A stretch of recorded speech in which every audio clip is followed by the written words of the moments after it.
The Minnesota Timberwolves, my goodness, are down 2-0 after another heartbreaking loss to the Dallas Mavericks in Game 2 at Target Center. And I bring on Jacob to diagnose what has gone wrong in the first two games. The master coach who has been around the game of basketball his entire life. That's my Avery Johnson impression. Jacob, what do you think about that basketball play? Like, why did the Minnesota Timberwolves not play well? I feel like that's all you got to say. Well, our role players stepped up both games for the most part. Not entirely. McDaniels and Naz Reid for sure. Yeah, like Naz obviously last night. Game 1, it was more McDaniels and Kyle Anderson. Last night it was more Conley and Reid. Enough. You're not going to get all the role players cooking on the same night necessarily. So compared to, we've held PJ Washington in check. We've held Derek Jones Jr. in check. We've held Josh Green, hasn't done much. I will say the Mavs centers have been obviously a problem.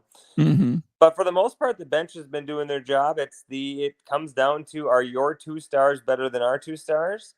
And the answer is a resounding yes. Right now, Luka and Kyrie are head, shoulders, knees, and toes above Ant and Cat. We were singing that song yesterday with our kids. There you go. But yeah, I don't know. In terms of why it's happening, I don't know that, there's a great answer mainly on our end, right? Obviously, we know Luka's a beast. Kyrie, as much as Kyrie has had some trepidations in his career, right? He had the amazing beginning to his career. He had the weird stretch in his life where all of a sudden the earth was flat. And now he's kind of back to, as a basketball fan, if you're not appreciating what Kyrie Irving is doing on the basketball court, it's because you have personal problems with him, because he is a absolutely electric and fun player to watch right now at 31 years old, still doing the things he's doing as a point guard. The shots he's hit, they don't win the game if he doesn't get hot at the beginning of that fourth quarter. I think it was end of third, whatever he got hot in the fourth quarter. Yeah, big corner 3 after missing 2 free throws. Right. So they don't win without him. That little alley-oop pass that he had was absolutely incredible, where he got it tipped out of his hands and he still was able to redirect it back to, I think it was Lively. So anyway, Kyrie is clearly doing enough. He had 20-some and 20-some. He's been better than our 2 guys. And then Luka's Luka, right? And there's some people who were starting to put Ant in that category. And Ant could be better. His defense, Luka does not play defense hardly at all. But that's okay for them right now. They don't need him to. Luka is clearly a step above Ant at this point in their careers. Ant's 22. He'll figure it out. But right now, Ant and Cat, they were, again, combined 25-ish%. You have the numbers right here. Yeah. In the first 2 games, they've combined to shoot 30.4%, making 21 shots out of 69 attempts. You're not going to win basketball games that way. You need those guys who are being paid the most amount on your team besides Rudy Gobert to show up and play. And they just ain't doing that right now. Right. And what do you think about the how do you think we can get them going? Do you have any ideas? Oh my gosh, not necessarily. They just need to make their shots. And Anthony Edwards needs to be a little bit more. I don't know what is. He has a tall defensive task in guarding Kyrie Irving for part of the game. He's not guarding him the entire game. At least he did it in Game 2. He guarded him for much of the game in Game 1.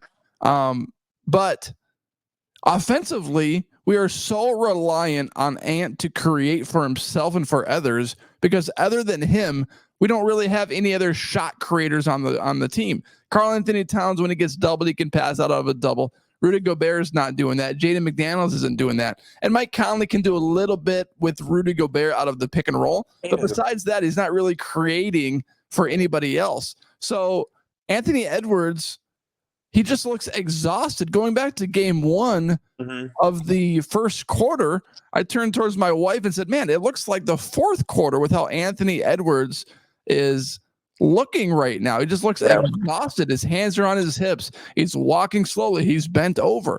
And it looked a little bit better in game two, but it did look a lot similar to how he looked in game one. He just doesn't have the energy. It looks like Alexei Shved energy wise out there. When you watch Anthony Edwards, you see a player that plays with a lot of joy and competitive fire. And we have not seen that joy or competitive fire in either game. Yeah, barely. Thus far in the Western Conference Finals. Yeah.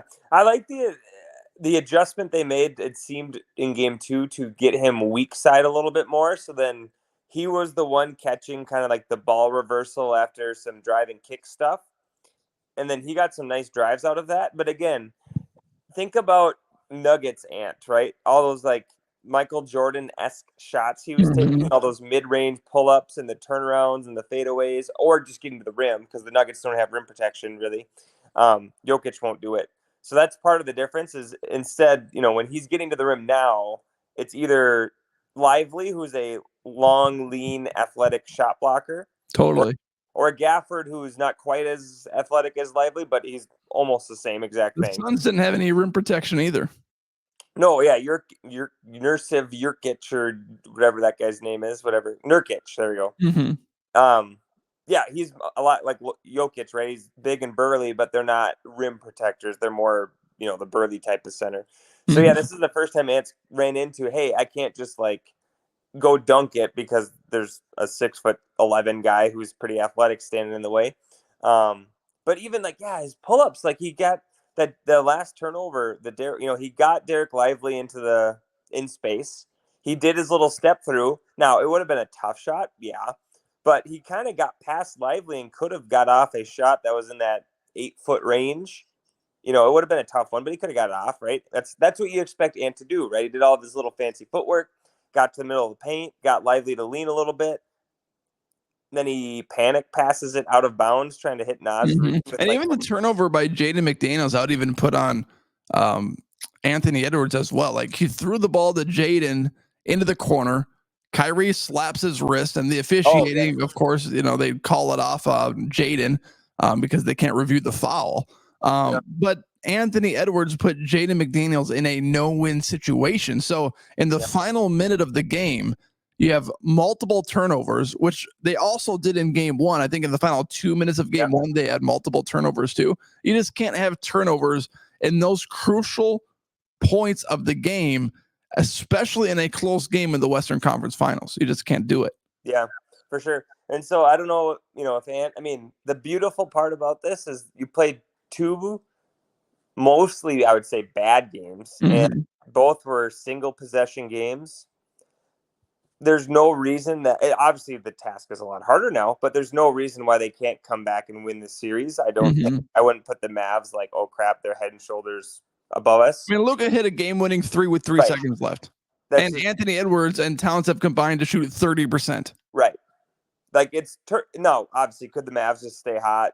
Ants keep, and Cat keeps stinking, and it ends up being a gentleman's 4-1 sweep. Sure, the Mavs are good enough to do that, but I wouldn't put my money on that. I mean, they certainly have the ability to win 4 out of 5 games against the Mavericks. What do you think about that last possession?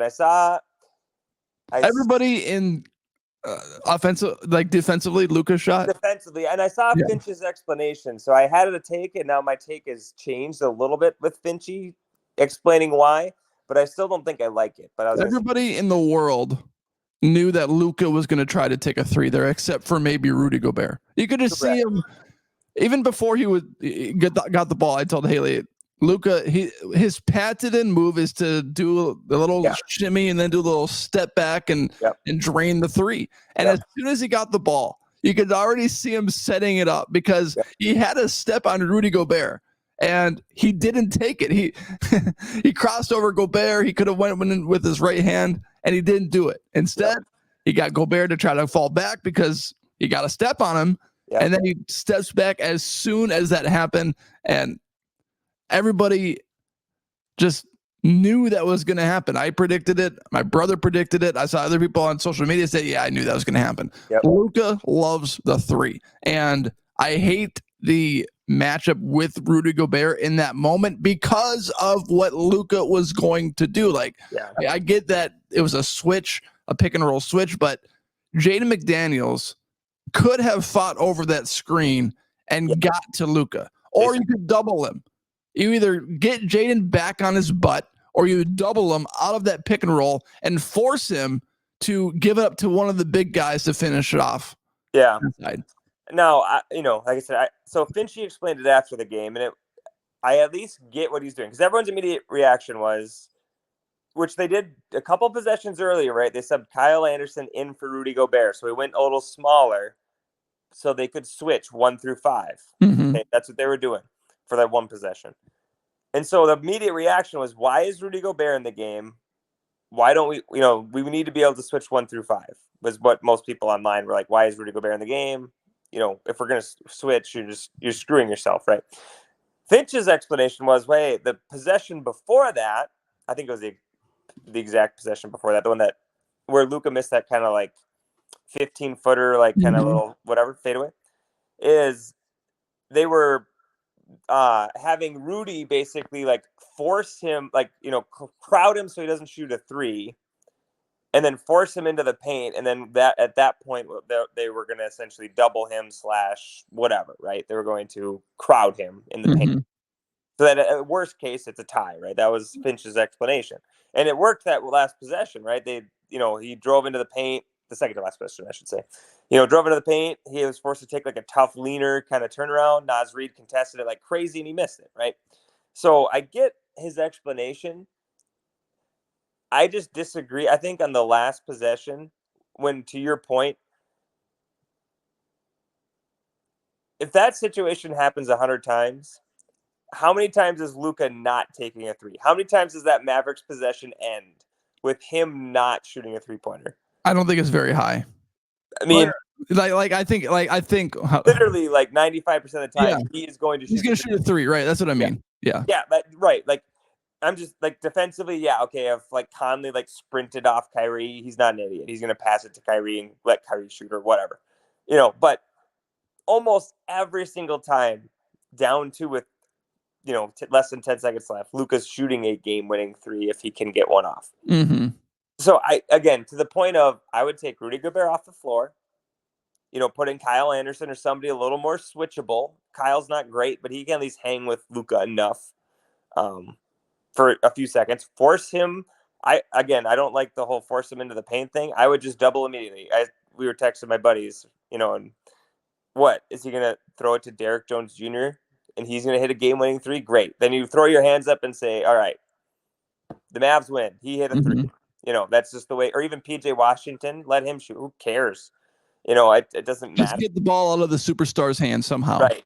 If you're, not easily, but you could have, because Kyrie was buried in the corner. Conley can take that away, right? That's tough to get him open from the corner like that. And then the other 3 guys were just stacked up. You had one in the opposite corner, wing, and Lively was in the dunker spot. You can zone that off with 2 guys. You could have, Naz Reid down there, and then one of the wings, whoever it is, whoever's Ant probably, come double, and then Kyle Anderson or Jaden McDaniels is the helper guy, whatever that ends up the switch. But, you could basically zone off that backside with 2-on-3, essentially leaving Jones open for a 3, because who cares, and have Ant come double. I mean, again, I get Finch's explanation, but I just don't think it makes sense when you have a guy of Luka's caliber. Right. You just can't let him take that shot. Again, if Jones hits the 3, great. If PJ Washington hits the 3, great. If they throw an alley-oop to Lively and he dunks it, great. We're going to go to overtime. We'll move on. But you just can't let Luka get a clean look. And I'll put to Finch's credit or defense a little bit, Rudy didn't do his job. Rudy's job was to get up, crowd him, and force him into a 2-point shot. Right. The strategy could have been better, and the execution to the strategy that was created was really bad. Right, because if he just gets up and does the same thing they did last possession, force him into the paint without, Yeah, I mean that Rudy could have done that. He's done it before, but why Rudy thought he was going to dance with Luka, it's beyond me. I don't know what that was. So, quick prediction to finish off this series and this podcast, Jacob. Timberwolves or Dallas Mavericks win this series in how many games? Go ahead. I mean, I had Wolves in 6, and I don't think they're winning 4 in a row. Wolves in 4. Wolves in 4. Wolves in 4. I mean, just for the homer take, we'll say Wolves in 7. It's very, very possible. I mean, again, we've had so many ups and downs. The Denver series where we thought they were going to go 4-0, but then we thought they were going to lose, 4 in a row. They have the stars, right? Ant for sure, and then Cat's half a star, right? Those two can get the job done, but it makes you nervous going back to Dallas. PJ Washington and Derek Jones haven't hit any shots. They put themselves in a tough spot, but we got the players to do it. Nasri just has to go 7 from 9 from 3 again. It's hard for me to say this, but I feel completely vindicated. It's not that hard for me to say this. I feel completely vindicated by my original take that I'd rather face the OKC Thunder. Yeah. Because what makes it hard for me to say that is the Wolves have lost by a combined 4 points, right, and Luka hit a 3 to win the game.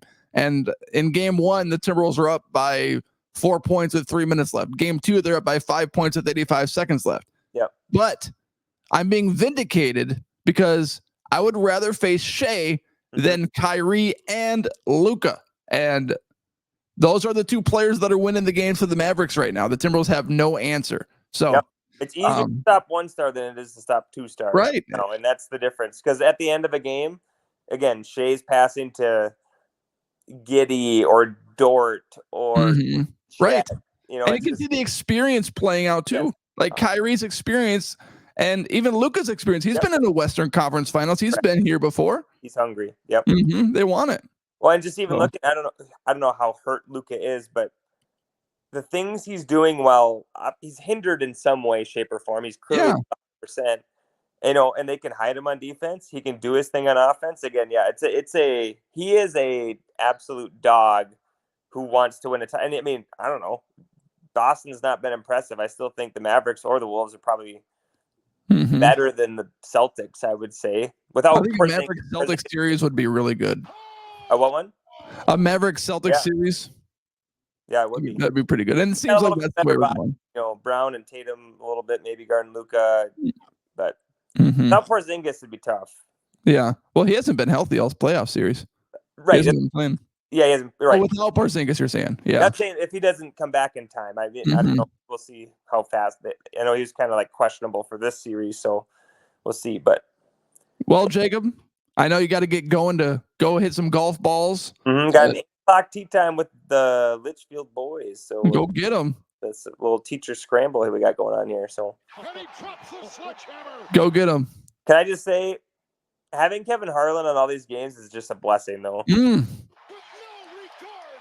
I mean, you just got to respect it. He is the absolute GOAT when it comes of any kind of sports broadcasting. He's my favorite. And he was a broadcaster for the Minnesota Timberwolves back in the day, so he just brings in that heart. You know what I mean? Yeah. Why not? And Holly doesn't watch. She watches sports a little bit, but she doesn't really know who Kevin Harlan is, so to speak. And she was like, "Man, I just love how excited he gets." Because when Nas Reed that one time, like, "He is a machine," or whatever he said. He's so good.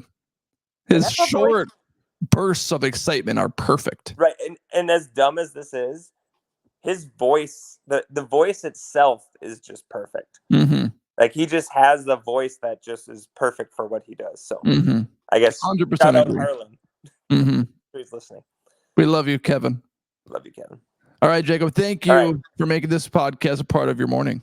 Yeah, thank you, and thank you, listeners. I'm watching Game 3 with Mr. Caleb Fales, so maybe we'll get a little. Hey, let's get a little Sherwin-Williams action. Come on, Sherwin-Williams action on Sunday. I'll let you know. I'm putting it on you. Okay. You are responsible. I'll try. Okay. All right, everyone. Thank you for listening and watching.